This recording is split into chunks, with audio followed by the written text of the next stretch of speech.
And friends, let's continue with chapter 12. It is a curious thing, but as one travels the world getting older and older, it appears that happiness is easier to get used to than despair. The second time you have a root beer float, for instance, your happiness at sipping the delicious concoction may be not quite as enormous as when you first had a root beer float. And the 12th time, your happiness may be still less enormous until root beer floats begin to offer you very little happiness at all, because you have become used to the taste of vanilla ice cream and root beer mixed together. However, the second time you find a thumbtack in your root beer float, your despair is much greater than the first time, when you dismiss the thumbtack as a freak accident rather than part of a scheme of the soda jerk, a phrase which here means ice cream shop employee who is trying to injure your tongue. And by the 12th time you find a thumbtack, your despair is even greater still, until you can hardly utter the phrase root beer float without bursting into tears. It is almost as if happiness is an acquired taste, like coconut cordial or ceviche, to which you can eventually become accustomed. But despair is something surprising each time you encounter it. As the glass shattered in the tent, the Baudelaire orphans stood and stared at the standing figure of Ishmael. But even as they felt the medusoid mycelium drift into their bodies, each tiny spore feeling like the footstep of an ant walking down their throats, they could not believe that their own story could contain such despair once more, or that such a terrible thing had happened. What happened? Friday cried. I heard glass breaking. Never mind the glass breaking, Irwin said. I feel something in my throat, like a tiny seed. Never mind your seedy throat, Finn said. I see Ishmael standing up on his own 2 feet. Count Olaf cackled from the white sand where he lay. With one dramatic gesture, he yanked the harpoon gun out of the mess of broken helmet and tattered dress at his stomach, and threw it at Ishmael's clay feet. The sound you heard was the shattering of a diving helmet, he sneered. The seeds you feel in your throat are the spores of the medusoid mycelium. And the man standing on his own 2 feet is the one who has slaughtered you all. The medusoid mycelium, Ishmael repeated in astonishment, as the islanders gasped again.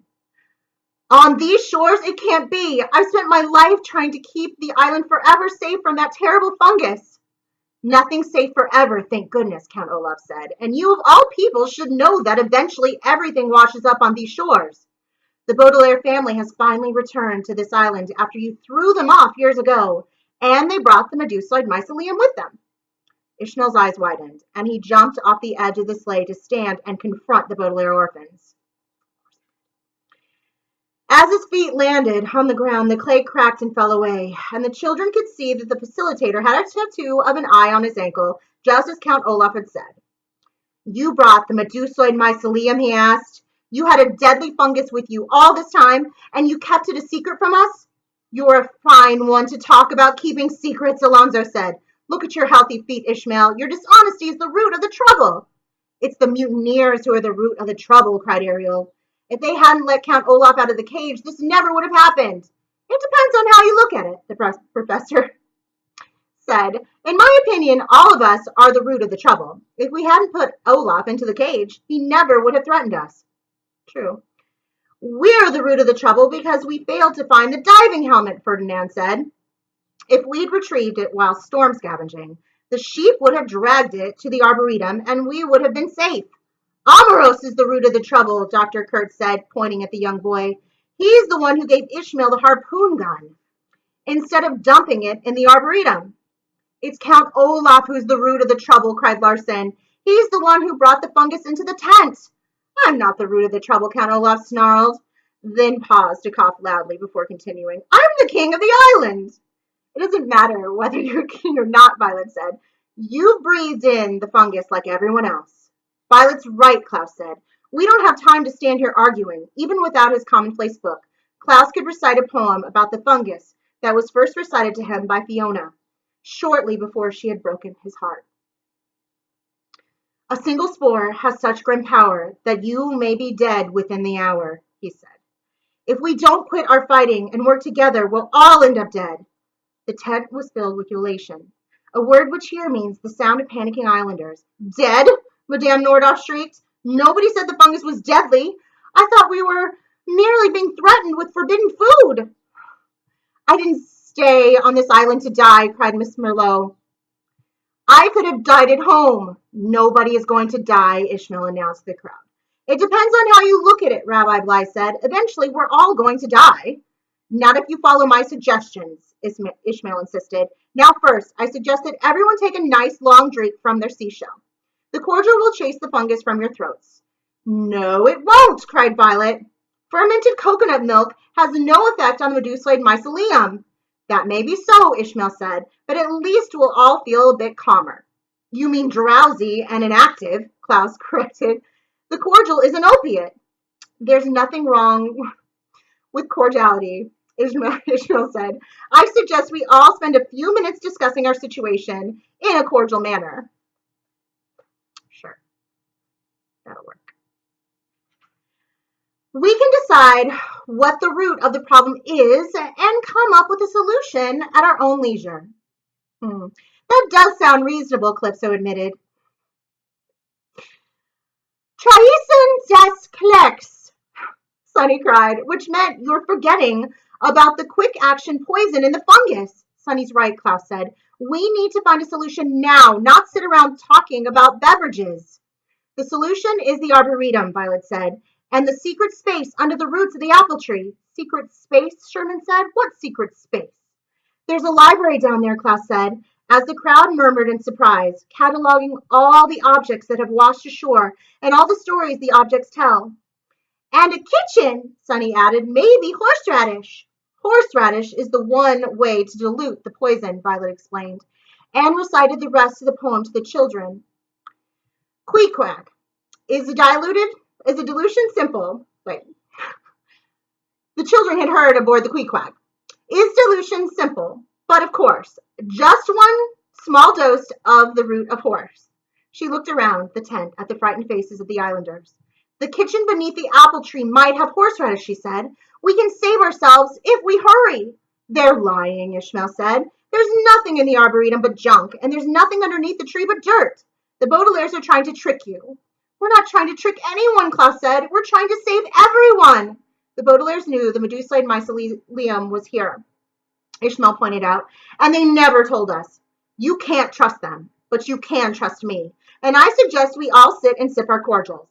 Razoo, Sunny said, which meant you're the one not to be trusted. But rather than translate, her siblings stepped closer to Ishmael so they could speak to him in relative privacy. Why are you doing this? Violet asked. If you just sit here and drink cordial, you'll be doomed. We've all breathed in the poison, Klaus said. We're all in the same boat. Ishmael raised one eyebrow and gave the children a grim smile. We'll see about that, he said. Now get out of my tent. Hightail it, Sunny said, which meant we'd better hurry, and her siblings nodded in agreement. The Baudelaire orphans quickly left the tent, looking back to get one more glimpse of the worried islanders. The scowling facilitator and Count Olaf, who still lay on the sand clutching his belly, as if the harpoon had not just destroyed the diving helmet, but wounded him too. Violet, Klaus, and Sunny did not travel back to the far side of the island by sheep-dragged sleigh, but even as they hurried over the brae, they felt as if they were aboard the little engine that couldn't, not only because of the desperate nature of their errand, but because of the poison they felt working its wicked way through the Baudelaire systems. Violet and Klaus learned what their sister had gone through deep beneath the ocean surface when Sunny had nearly perished from the fungus's poison. And Sunny received a refresher course, a phrase which here means another opportunity to feel the stalks and caps of the Medusoid mycelium begin to sprout in her little throat. The children had to stop several times to cough, as the growing fungus was making it difficult to breathe. And by the time they stood underneath the branches of the apple tree, the Baudelaire orphans were wheezing heavily in the afternoon sun. We don't have much time, Violet said between breaths. We'll go straight to the kitchen, Klaus said, walking through the gap in the tree's roots, as the incredibly deadly viper had shown them. Oh, horseradish, Sunny said, following her brother. But when the Baudelaires reached the kitchen, they were in for disappointment. Violet flicked the switch that lit up the kitchen, and the three children hurried to the spice rack, reading the labels on the jars and bottles one by one. But as they searched, their hopes began to fade. The children found many of their favorite spices, including sage, oregano, and paprika, which was available in a number of varieties organized according to their level of smokiness. They found some of their least favorite spices, including dried parsley, which scarcely tastes like anything, and garlic salt, which forces the taste of everything else to flee. They found spices they associated with certain dishes, such as turmeric, which their father used to use while making curried peanut soup, and nutmeg, which their mother used to mix into gingerbread.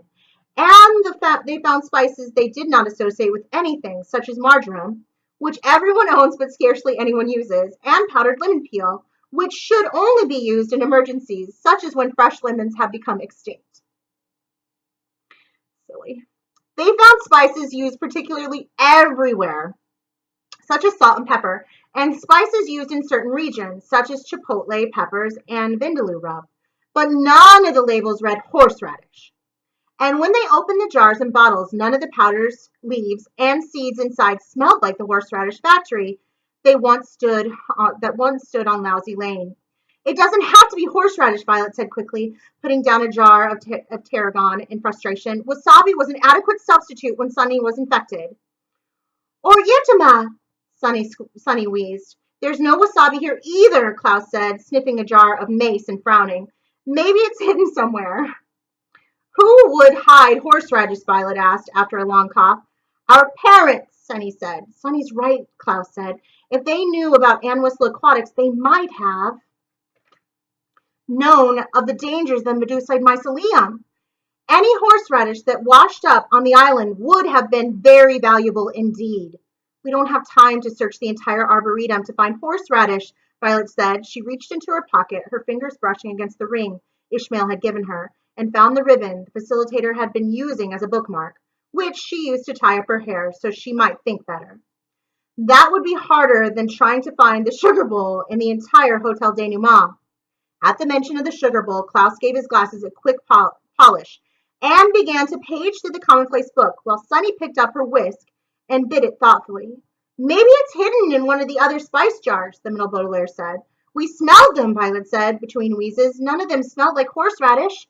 Maybe the scent was disguised by another spice, Klaus said. Something that was even more bitter than horseradish would cover the smell. Sunny, what are some of the bitterest spices? Cloves, said Sunny and wheezed. Cardamom, arrowroot, wormswood. Wormswood, Klaus said thoughtfully, and flipped the pages of his commonplace book. Kit mentioned wormswood once, he said, thinking of poor Kit alone on the coastal shelf. She said tea should be as bitter as wormswood and as sharp as a two-edged sword. We were told the same thing when we were served tea right before our trial. No wormswood here, Sunny said. Ishmael also said something about bitter tea, Violet said. Remember? The student of his was afraid of being poisoned. Just like we are, Klaus said, feeling the mushrooms growing inside him. I wish we'd heard the end of the story. I'd wish we'd heard every story, Violet said, her voice sounding hoarse and rough from the poison. I wish our parents had told us everything instead of sheltering us from the treachery of the world. Maybe they did, Klaus said, his voice as rough as his sister's. And the Middle Baudelaire walked to the reading chairs in the middle of the room and picked up a series of unfortunate events. They wrote all of their secrets here. If they hid the horseradish, we'll find it in this book. All right, I'm going to stop there because it is kind of a long chapter. We'll continue with part 2 of chapter 12 in our next video.